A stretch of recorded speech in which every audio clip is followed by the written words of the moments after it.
పిచ్చి పిల్ల, తెలియక ఏదైనా తప్పు చేసినా సర్దుకుపోరా.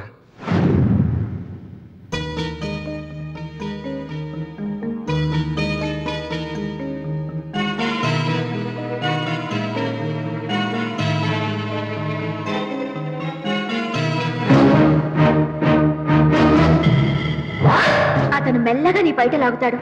టక్కు నా చేతులు పట్టుకుని రక్తం వచ్చేలా గట్టిగా కొరికి.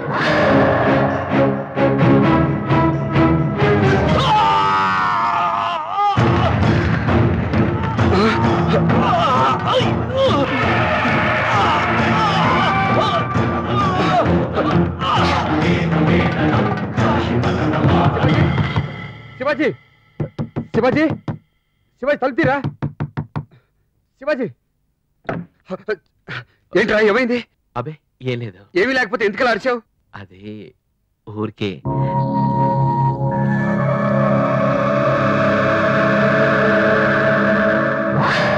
నిజం చెప్పరా, ఏం జరగలేదుగా?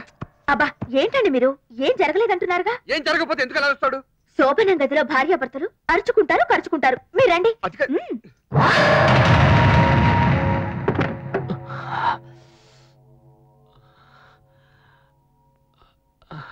నొప్పిగా ఉందా? నువ్వు ఇలా కొరకచ్చా? మరి నువ్వు చెయ్యి వేసి పైట లాగచ్చా? ఏ తప్ప? చాలా తప్పట. సీత చెప్పింది.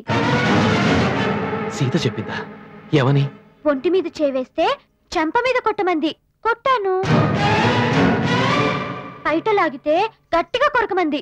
కొరికేశాను. ఇంకేం చెప్పింది? నీ పక్కన పడుకుంటే కళ్ళు పోతాయట. అందుకే బాబు నేను దూరంగా పడుకుంటాను.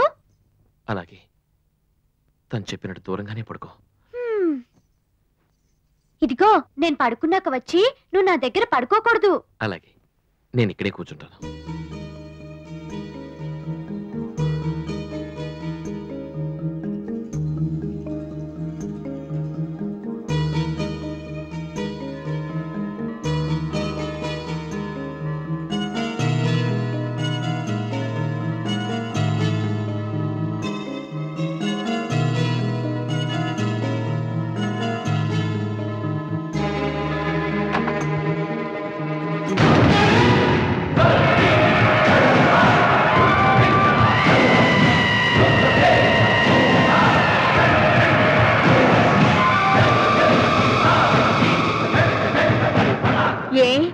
నిద్ర పట్టలేదా? పట్టదు. ఎన్నో రాత్రులు నాకు నిద్ర లేకుండా చేశావు. నిన్నెలా నిద్ర పోనిస్తాను? అది నా ఇంట్లో. ఇంపాసిబుల్.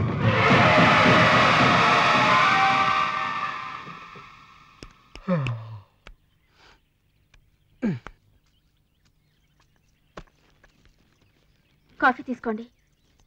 శివాజీ లేచాడా? లేచి వెళ్ళిపోయారు. వెళ్ళిపోయాడా? ఎప్పుడు? ఉదయం 5 గంటలకి. నువ్వేం చేశావు? వెళ్ళొద్దని ఆపలేదా? ఎంత చెప్పినా వినలేదు. నన్ను లేపొచ్చుగా. మీ నిద్ర పాడు చేయొద్దన్నారు. వాడికి బుద్ధి లేదు, నీకు బుద్ధి లేదు. కనుక మామూలు మనిషి ఎవరికి తోడుగా మనం ఉండాలని ఇక్కడ తీసుకొచ్చింది. ఆ మాత్రం అర్థమైతే నీకు?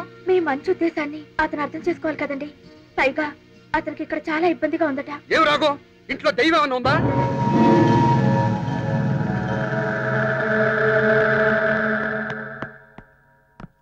Tiffin ready. అక్కర్లేదు, ఆ డబ్బట్రా. ఏ డబ్బండి? అదే ఆ 25 లక్షలు. 25 లక్షలా? మీరెప్పుడు ఇచ్చారు? నేను కాదు, శివాజీ ఇచ్చినవి. ఏంటండి సరిగ్గా అర్థమయ్యేలా చెప్పండి. 25 లక్షలేంటి, శివాజీ ఇవ్వడం ఏంటి? చాలా తిక్కగా ఉందా?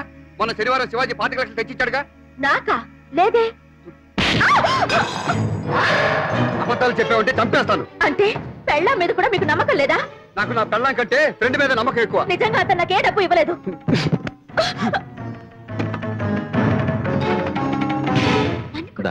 టిఫిన్ తిందువు గాని. హలో, నాకు చెప్పకుండా ఎందుకు వెళ్ళావు? అది గంగ వాళ్ళ నాన్నని చూడాలని ఏడిస్తాను. నువ్వు అర్జెంట్గా ఇక్కడ రా. నేను ఆఫీస్గా బయలుదేరుతున్నాను. ఆఫీస్ కాదు, ఇంటికి రమ్మంటున్నాను. 5 నిమిషాలు ఇక్కడ ఉండాలి. కానీ చెప్తాను.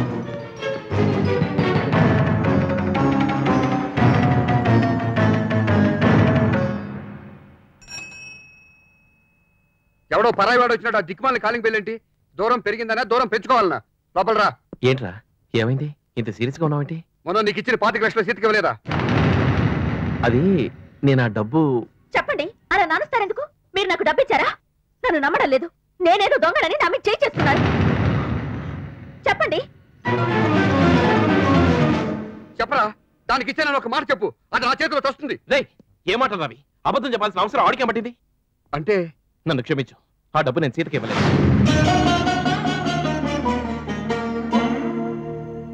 ఆ డబ్బు ఏం చేసావు మరి? పర్సనల్ పనికి వాడుకున్నాను. 25 లక్షలు పర్సనల్ గా వాడుకున్నావా? అవును. శభాష్ రా. ఈ క్షణం నువ్వు నా ప్రాణ స్నేహితుడు నమ్మకం నాకు కలిగింది. చూసావా సీత, నా ఫ్రెండ్ ఎంత గొప్పవాడు? దేనికి? చెప్పకుండా డబ్బు వాడుకున్నందుకా? అవును. ఇన్నాళ్ళు వాడికి ఆస్తిలో వాటా ఉందని, వాడుకునే హక్కు ఉందని చెబుతుంటే 10,000 జీతంతో సరిపెట్టుకున్నాడు. ₹1 కూడా ఎక్స్ట్రా వాడుకోలేదు. ఈరోజు రే, ఇన్నాళ్ళు మన ఇద్దరి మధ్య డబ్బు అనే సన్నటి అడ్డుగా ఉంది. ఎప్పుడు నువ్వు ఇదంతా నా డబ్బు నా ఆస్తిలాగే చూసావు కానీ మందని భావించలేదు. కానీ ఇవాళ నీది నాది అని తేడా లేకుండా మందని వాడుకోవడం బాగుందిరా, చాలా బాగుంది. 25 లక్షలు కాదురా, 25 కోట్లు వాడుకో. ఇదంతా మందరా, మంది.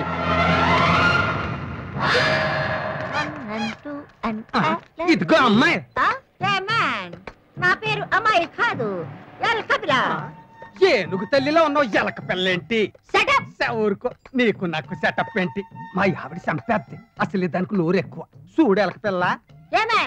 నా పేరు ఎలక పిల్లే కాదంటే చూడు ఎలక పిల్ల అంటావేంటి? నేను ఇంకా బ్యాచులర్ని. నా పేరు ఎల్ కపిల. ఓ ఎలక పిల్ల, పుసుక్కుని ఎలక పిల్ల వేసుకున్నాను. సరే గాని కొత్త మా అల్లుడి అడ్రస్ చెప్పి పెడతావా? నీకు తేగ బద్దెత్తాను. నీ తేగ బద్దవద్దు, నీ కావుడు బద్దవద్దు. ఏం చేస్తాడు మీ అల్లుడు?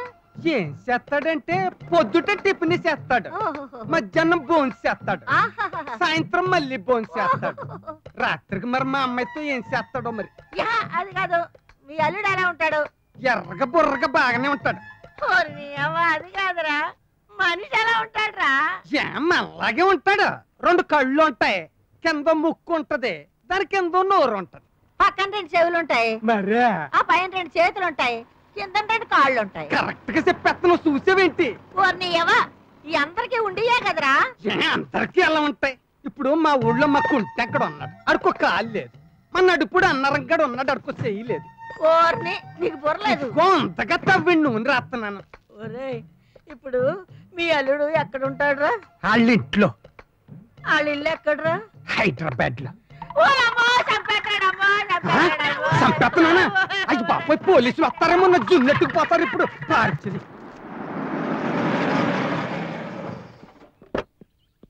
అయ్యగారు ఇప్పుడే వెళ్ళారు బాబు. తెలుసు.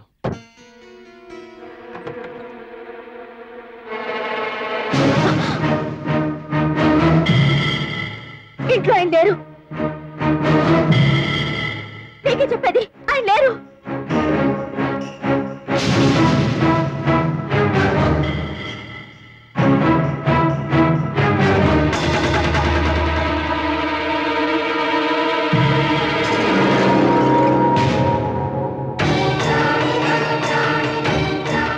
నన్ను క్షమించకు. కన్న తల్లి కూడా నాలాంటి పశువుని క్షమించదు. నీ భర్త నా గురించి పొగుడుతుంటే నువ్వెంత నరకాన్ని భరిస్తున్నావో, నీ కళ్ళ ముందే వంశీత నేనుంటే నువ్వెంత మానసిక క్షోభ అనుభవిస్తున్నావో, నన్నెంతగా ద్వేషిస్తున్నావో నాకు తెలుసు. ఈ పాపాత్ముడికి నువ్వు ఏ శిక్ష వేసినా నీ కసి చల్లారదు.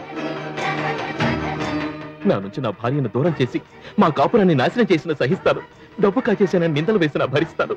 కానీ కానీ కన్నీటితో నీ కాళ్ళు పట్టుకుని వేడుకుంటున్నాను. అమ్మా, నా కారణంగా మీ పుణ్య దంపతుల మధ్య ఏ మనస్పర్ధలు రాకూడదు. ఈ రాక్షసుని వాడు దేవుళ్ళ ఆరాధిస్తున్నాడు. ఆ భ్రమలో వాడు నీ మీద మరోసారి చేసుకోకూడదు. నీ పట్ల నేను చేసిన అన్యాయం వాడికి తెలిసినా వాడు బాధపడతాడే గాని నన్ను దూరం చేసుకోడు. అది నా దౌర్భాగ్యం. నా మీద నీకున్న ద్వేషం కారణంగా నువ్వు వంశీని ప్రేమించలేకపోతున్నావు. నన్ను దూరం చేసే ప్రయత్నంలో నువ్వు దూరం అయిపోతున్నావు. వద్దు, నీ కాపురం నా కారణంగా కూలిపోకూడదు. చెప్పు, నీ పగ చల్లారడానికి నన్నేం చేయమంటావు? చెప్పు. నిజంగా నీ ఫ్రెండ్ కాపురం బాగుండాలనుకుంటే, నీ ఫ్రెండ్ కి మంచి జరగాలనుకుంటే ఏం చేయమంటావు? వెళ్ళిపో. ఆయన నిన్ను దేవుడు అనుకుంటున్నారుగా, దేవుళ్లాగే కనిపించకుండా వెళ్ళిపో. నువ్వు చేసిన పాపం తెలుసుకుని నిన్ను పశువుల చీకొట్టక ముందే దూరంగా వెళ్ళిపో. అలాగే మళ్ళీ ఈ జన్మలో మీకు నా మొహం చూపించడం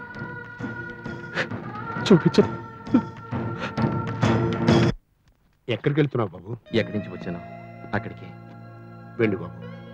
నువ్వెందుకు వెళ్తానంటున్నావో నేను అర్థం చేసుకోగలను. పిచ్చిదాన్ని, చెడిపోయిన దాన్ని చేసుకున్నావని నలుగురు అనే మాటలు వింటూ ఉంటే. ఆ నలుగురు ఎక్కడికి వెళ్ళినా ఉంటారు. ఆ నలుగురికి భయపడినే పారిపోవడం లేదు. మరి ఎందుకు వెళ్తున్నావు? అందరికీ దూరంగా అజ్ఞాతవాసం చేయాల్సిన అవసరం వచ్చింది. ఈ విషయం వంశీకి తెలుసా? తెలీదు, తెలియకూడదు, మీరు చెప్పకూడదు.